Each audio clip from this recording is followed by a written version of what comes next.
Hello everyone and welcome to the channel of KV Teachers Guild. So students, today in this video we are going to do a civics chapter of class 6th and name of the chapter is Key Elements of a Democratic Government. एक country जहाँ पर democracy है, government democratic government है, उसके क्या की elements होते हैं, that all of you must have read in this chapter. NCERT आपने पढ़ ली होगी, इसमें आपका टेस्ट होगा बिकॉज ये क्विज है आपकी. जितने भी इंपॉर्टेंट क्वेश्चंस बन सकते हैं from your chapter that we will discuss in this video. Questions आपसे पूछे जाएंगे, वीडियो के एंड में आपको आंसर्स भी बता दिए जाएंगे. क्विज करने का तरीका अभी तक आप सबको पता होगा. If any child is new to the channel या फिर किसी ने सब्सक्राइब नहीं किया, पहले आप वीडियो के नीचे राइट साइड में रेड कलर से सब्सक्राइब लिखा होगा, उसको टैप कर दीजिए, बेल आइकन को प्रेस कर दीजिए जिससे कोई भी वीडियो आपकी क्लास की मिस ना हो. So the first question is who was shocked after hearing the story of earlier south Africa.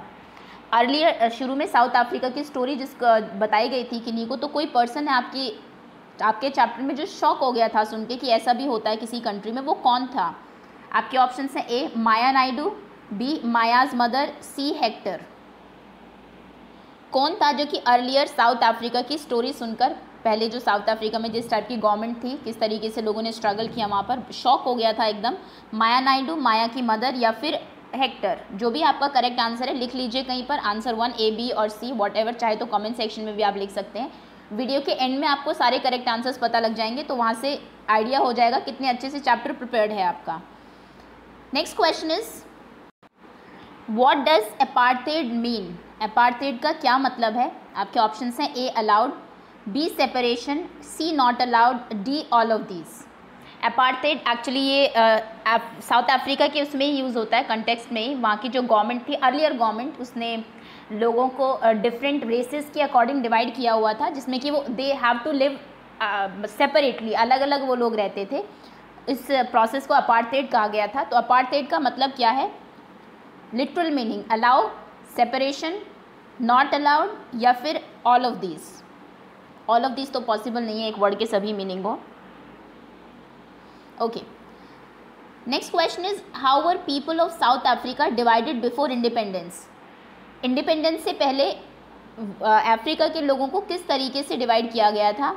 White people, black people, coloured races या फिर ऑल ऑफ दीज, ये सभी वहाँ पर थे.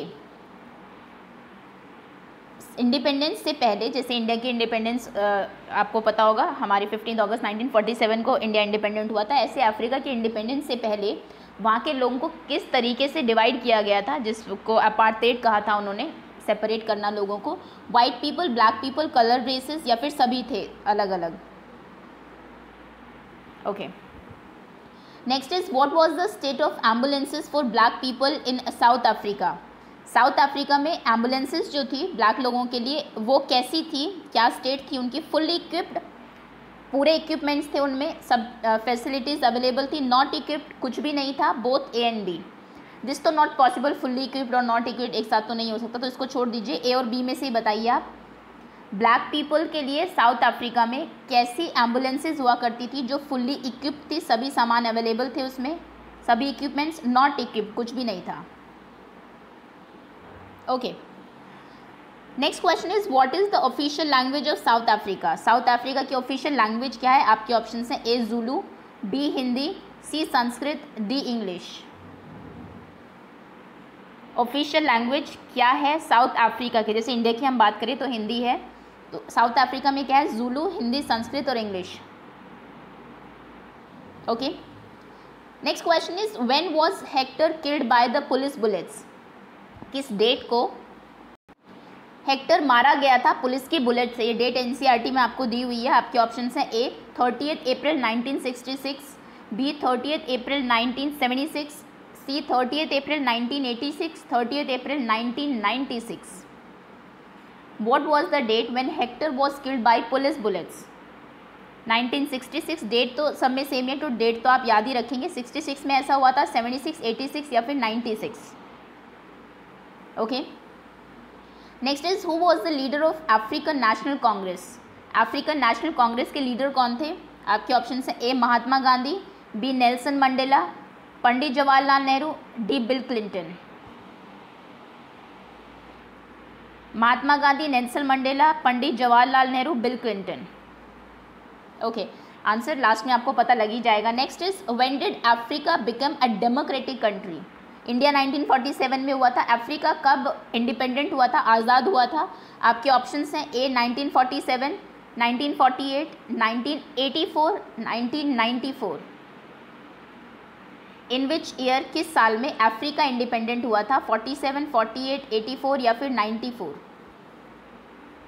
Okay, next question is for how many years is the Indian government elected? Indian जो government elect करते हैं आप, या फिर क्वेश्चन अगर पूछे घुमा के, इंडिया में इलेक्शंस कितने सालों के बाद होते हैं? इंडियन गवर्नमेंट, सेंट्रल गवर्नमेंट या फिर स्टेट गवर्नमेंट कितने सालों के लिए इलेक्ट की जाती है? आपके ऑप्शंस हैं ए 5 ईयर्स 5 सालों के लिए, बी 7 ईयर्स 7 सालों के लिए, 10 ईयर्स या फिर 15 ईयर्स। इंडिया में गवर्नमेंट कितने सालों के लिए इलेक्ट की जाती है? 5 years, 7 years, 10 years, 15 years. Okay, next question is if a government wants to be in power then it has to be, अगर गवर्नमेंट चाहती है कि वो पावर में आए, उसकी सरकार बने, तो उसको क्या करना पड़ेगा? री इलेक्टेड बाय द पीपल, दोबारा से लोगों से इलेक्ट होके आना पड़ेगा, दोबारा इलेक्शन करके। इलेक्टेड थ्राइस, 3 बार इलेक्शन कराने पड़ेंगे। बोथ ए एंड बी, दोनों कराने पड़ेंगे या फिर नन, कोई नहीं। इसको दोनों को, नन को तो आप छोड़ दीजिए, इनमें से बताइए। अगर गवर्नमेंट चाहती है, इंडियन गवर्नमेंट जो अभी करंट गवर्नमेंट है, कि नेक्स्ट ईयर भी वही पावर में आए, तो क्या करना होता है उसके लिए? री इलेक्टेड बाय द पीपल, लोग उनको री इलेक्ट करें। इलेक्टेड थ्राइस, 3 बार अगर इलेक्शन में आप जीत गए तो अगली बार आप खुद ही आ जाएंगे, ऐसा होता है। क्या होता है किसी भी गवर्नमेंट में? डेमोक्रेटिक गवर्नमेंट की बात हो रही है। मोनार्की में तो आपको पता है क्या होता है, एक ही रूलर होता है, वही कॉन्स्टेंटली चलता रहता है, कोई इलेक्शन नहीं। Okay, next question is if a country people are alert, एक कंट्री के लोग अगर अलर्ट है and interested in how country runs, और इंटरेस्टेड है कि कंट्री कैसे रन करती है, देन कंट्री विल बी, अगर लोग जागरूक है कि इंटरेस्टेड है कंट्री के डे टू डे उसमें क्या हो रहा है, गवर्नमेंट क्या कर रही है, तो वो कंट्री क्या होती है? स्ट्रॉन्गर होती है, मजबूत होती है, वीकर कमज़ोर हो जाती है, या फिर स्टीडियर धीरे धीरे चलती है? चलती रहती है, मतलब कांस्टेंट, कोई इफेक्ट नहीं पड़ता, लोग अवेयर है या नहीं है। किसी कंट्री के लोग अलर्ट है, इंटरेस्टेड है कंट्री के रनिंग प्रोसेस में, तो वो कंट्री स्ट्रॉन्गर होगी, वीकर होगी या स्टीडियर होगी? Okay, you all must have answer till now. Next question is which issue can become a source of conflict between states? कौन सा इशू है, इंडियन स्टेट्स की बात करें अगर हम, 2 स्टेट्स के बीच में किस चीज़ को लेके जनरली कॉन्फ्लिक्ट रहता है, झगड़ा रहता है? रिवर्स को लेके, रोड्स को लेके, ट्रांसपोर्टेशन और none? Remove this because conflict तो होता ही है, रीज़न क्या है आपको ये बताना है। रिवर्स, रोड्स और ट्रांसपोर्ट।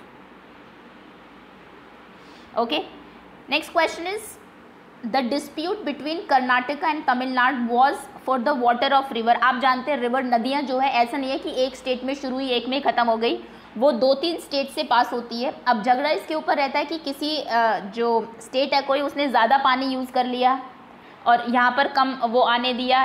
ओके, तो इस तरीके से 2 स्टेट्स के बीच में रिवर्स को लेके जनरली झगड़ा रहता है, क्योंकि एक ही रिवर 2 या 2 से ज़्यादा स्टेट से पास होती है। जैसे हम गंगा की बात करें तो Uttarakhand, then Uttar Pradesh, then Bihar, then और आगे आपका जो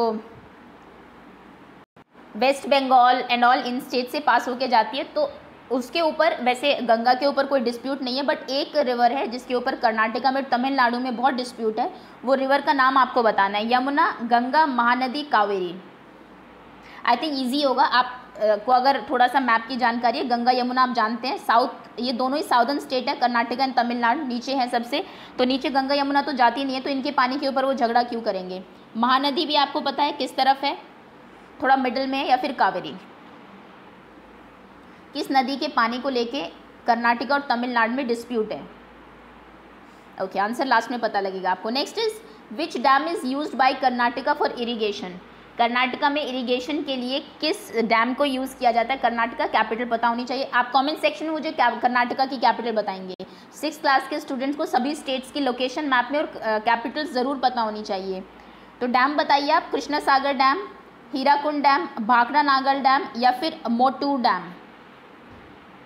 कौन सा डैम है, कौन सा बांध है, नदी के ऊपर बांध बना दिया जाता है, इसमें पानी स्टोर करके रखते हैं ताकि जब ज़रूरत हो तो उसको यूज़ किया जा सके, जो कि इरिगेशन के लिए यूज़ होता है, सिंचाई के लिए यूज़ होता है खेतों में।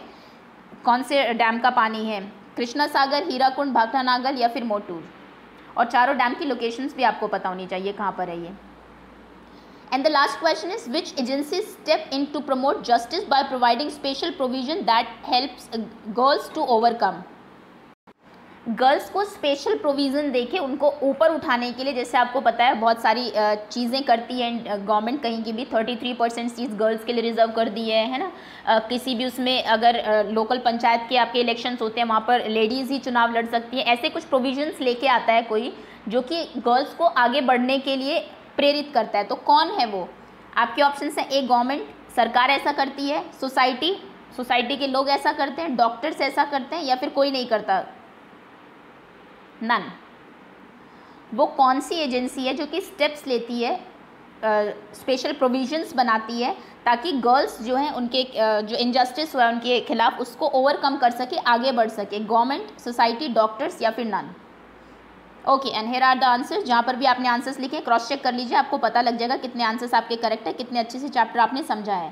क्वेश्चन नंबर 1 का आंसर है ए, 2B, 3D, 4th B, 5th A, 6th B, 7th B, 8th D, 9th A, 10th A, 11th A, 12th A, 13th D, 14th A, 15th A। Okay, so ये आपके सारे correct answers हैं। जितने भी आपके answer सही हुए हैं कमेंट सेक्शन में अपने नाम के साथ अपने मार्क्स बता दीजिए। एंड अगर कोई आंसर रॉन्ग है आपका तो बैक जाके करेक्ट आंसर ज़रूर देख ले ताकि आपको वो कॉन्सेप्ट क्लियर हो जाए। ऐसा ना हो कि सिर्फ आपको पता लगे कि आपकी कितनी तैयारी है और जो रॉन्ग चीज़ आती है आपको वो एज इट इज़ रह जाए। Okay, so that's all, thank you so much for watching.